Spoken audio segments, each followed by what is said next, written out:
Next up in my expectations videos for each NHL team heading into next season, we have the Calgary Flames, another team that had a pretty busy offseason, and it's going to be interesting to see how all the new players play. So with that being said, let's jump right into the video, my expectations for the Calgary Flames heading into next season. Last year was a pretty disappointing season for the Calgary Flames, as they really expected to make the playoffs and they didn't have their first round draft pick, and I'm pretty sure they wish they did because they could have gotten a really solid prospect in which is probably going to be one of the deeper drafts that we've seen in recent memory. Like last season, this was a pretty busy offseason for the Calgary Flames, and in my opinion they did get better, and I think the expectations for them are going to be a little bit higher heading into next season.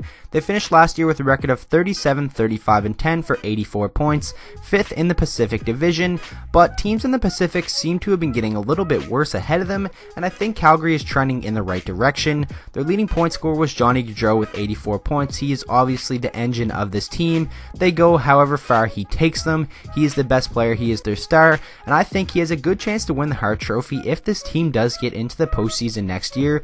Their leading goal scorer was Sean Monahan with 31 goals, a guy who I think is capable of being a 40 goal scorer in this league, especially playing with such a talented playmaker like Johnny Gaudreau. And obviously they did add a lot of talented players this offseason, and it's going to be a really fun team to watch next year. Taking a look at the offseason transactions for the Calgary Flames, like I said earlier, it was a very busy summer. They brought in James Neal via free agency, and I like that signing a lot, and I think he's going to bring a lot to this team, and it's some depth scoring that I don't think they had last year, a guy who can take the pressure off Gaudreau and Monahan, and then you still have guys like Tkachuk and Jankowski really developing their game and becoming better. So all in all, like I said earlier in the video, they're trending in the right direction. They also brought in Elias Lindholm and Noah Hanifin via trade that sent out Dougie Hamilton and Michael Furland and Adam Fox, and then you bring in Derek Ryan and Austin Charnik. Charnik is a guy who I think is going to be perfect for their third or fourth line, and Derek Ryan is just a really reliable center in your bottom six. So I really do like the players that they brought in, and obviously they just bought out Troy Brouwer's contract, and I really didn't think he had a place on this team, so I like them doing that. Saves them a little bit of cap space, and this team really I think is going to be scary if they do gel well together. It's going to be interesting to see who plays on that top line with Gaudreau and Monahan. I think it's either going to be Lindholm or James Neal. My money, I would put it on James Neal, but I think Elias Lindholm, if he does get the opportunity, he should thrive in it because he's a quick player, and being able to keep up with a guy like Johnny Gaudreau, I think that would be one of the more exciting top lines in hockey.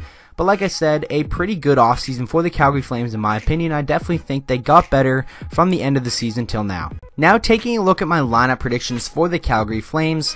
On that top line, I have Johnny Gaudreau, Sean Monahan, and I do have Elias Lindholm on that top line over James Neal, just because I think the way he plays could complement them a little bit better than James Neal. And if you were to put James Neal down on that second line, I think that just increases the depth of this team. Obviously, I think he's going to get most of his goals on the power play, not really even strength, but that second line I think is going to be a really good shutdown line, as well as a line that could give you some goal scoring. Obviously, Gaudreau and Monahan are the best players on this team. They go however far they take them, and I definitely think we could see a breakout year for Sean Monahan where he gets maybe around the 40 goal range, and I definitely think Johnny Gaudreau is an MVP caliber player in this league, especially if the Calgary Flames are flirting with the playoffs towards the end of the season. Second line, you have Tkachuk, Backlund, and Neal. Like I said, I think that would be a pretty tough line to play against. Tkachuk is a big guy, he gets under your skin. I think he has the potential to be one of the best power forwards in the NHL. Michael Backlund, one of the best two-way centers in the game. And then you have James Neal, who's no slouch when it comes to physicality as well, and they can all really give you some pretty good offensive production as well. All in all, I think when healthy and playing to the caliber we know they can, that is a fantastic top six. Third line, you have Sam Bennett, Derek Ryan, and Michael Frolik. I don't think Sam Bennett is a center in the NHL. I don't think he really has the game to do so, so I think if they move him to the wing, try him out with Derek Ryan and Michael Frolik, see how he plays, and maybe sometimes he could squeak into the top six if there is an injury, and he can thrive. But Sam Bennett really is a question mark for this team, and it's going to be interesting to see how much longer they put up with him and see how much longer they give him to develop, because he really hasn't shown any signs of progression into the player that they drafted him to be. Then the fourth line, you have Jankowski, who I'm a big fan of, and I definitely think he could probably take that third line spot away from Sam Bennett.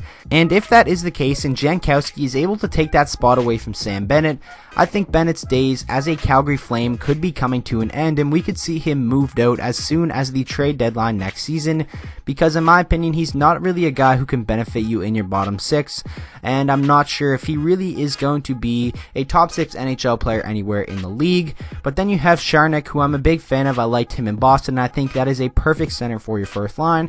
And then Garrett Hathaway, and I do like that fourth line, but I'm not sure if Jankowski is going to stay there for much longer, because he showed a lot of good signs towards the end of last season. Obviously, he had that 4-goal game.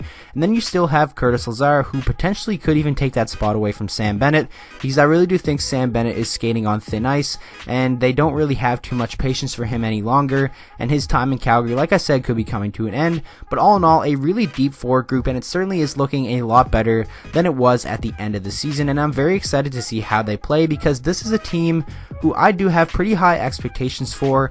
You guys will see if I have them in the playoffs later on in the video, but definitely they should be better than they were last year. Now taking a look at the defense core for the Calgary Flames, on that top pairing you have Mark Giordano and TJ Brodie, and I still think Giordano and Brodie are capable of being top 2 defensemen, and that is a pretty solid top pairing, and I think they can really still hold their own.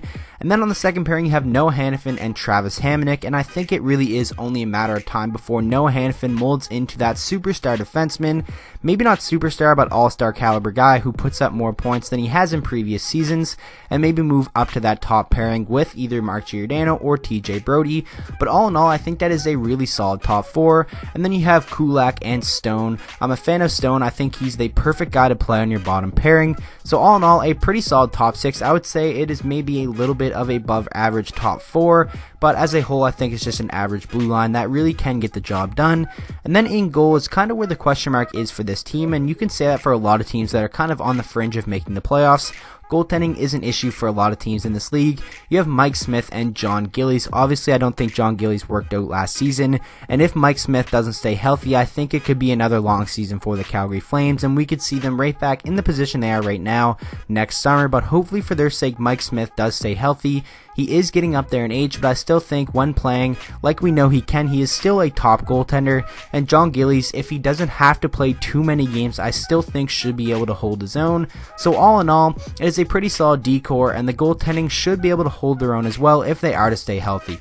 Now taking a look at my player stats predictions for the Calgary Flames next season if everyone was to play in all 82 games. So it pretty much is a points per 82 games, because obviously you are going to have your injuries here and there. Leading the way, I have Johnny Gaudreau. Like I said, I think he is an MVP caliber player in this league, and if he does stay healthy and play in every game, I have him scoring 33 goals and adding 57 assists for a total of 90 points, and I definitely think he is capable of more than that and could be up there around 90 to 95 and really get his name in Hart Trophy contention, especially if Calgary is anywhere near the playoffs. Then you have Sean Monahan, 38 goals and 42 assists for 80 points. I have him having a big jump in points. 38 goals, I think he's capable of doing so. He had 31 this past season. Then I have Matt Tkachuk, 25 goals and 39 assists for 64 points. And obviously, a guy who brings what he does to your team, that sandpaper and the grit, as well as fantastic skill in your top 6. Players like that are hard to come by. And a guy who can finish hits and get under the other team's skin and still give you around 60 points is definitely a fantastic luxury to have in your top 6. And I think he's due for a breakout season, and we could see that as soon as next year. Then I have Elias Lindholm, 25 goals and 30 assists for 55 points. I definitely think he'll get his fair share of points, especially if he is playing on that top line with Johnny Gaudreau and Sean Monahan, or playing on either the power play units, which he probably definitely will. But on that top power play unit, I could probably see James Neal taking the spot over him. And then after Lindholm, I have James Neal, 27 goals and 23 assists for 50 points, having a just relatively solid year. He's a guy who's consistently probably still going to give you 20 goals for the next couple of seasons. And then I have Noah Hanifin, 5 goals and 39 assists for 44 points, because I think he's going to be a guy who's heavily relied on to be the puck mover on that power play. And if he does, and have those talented guys out there like Gaudreau and Monahan, Tkachuk, Lindholm, and obviously James Neal and all those guys, he definitely is going to get his fair share of assists. So all in all, I think it's going to be a pretty balanced attack. Obviously more of the points coming from the two big guns in Gaudreau and Monahan, but Tkachuk and Lindholm and James Neal and Backlund and all those guys should be able to chip in here and there with some pretty solid offensive production, making this a very deep team and a pretty tough one to play against, and a tough one to game plan for, because you can't really shut down any guy. Because on any given night, if you try to shut down Gaudreau and Monahan, then James Neal, Kachuk and Lindholm and all them guys can just score on you. So a pretty tough team to play against, and it's definitely going to be very exciting to watch. And now finally giving you guys my final expectations for the Calgary Flames. I have them finishing with a record of 45, 32, and 5 for 95 points, 4th in the Pacific Division. But sadly, I do not have them making the playoffs. I have 5 teams from the Central and 3 teams from the Pacific Division. And I know a lot of people might not agree with that, but I just don't see them really making the jump into the playoffs just yet. But I definitely think they're going to be significantly better than last year, and this will be a season to build on. And then the year after, I think they'll be able to make that jump and really establish themselves as a powerhouse and a playoff team.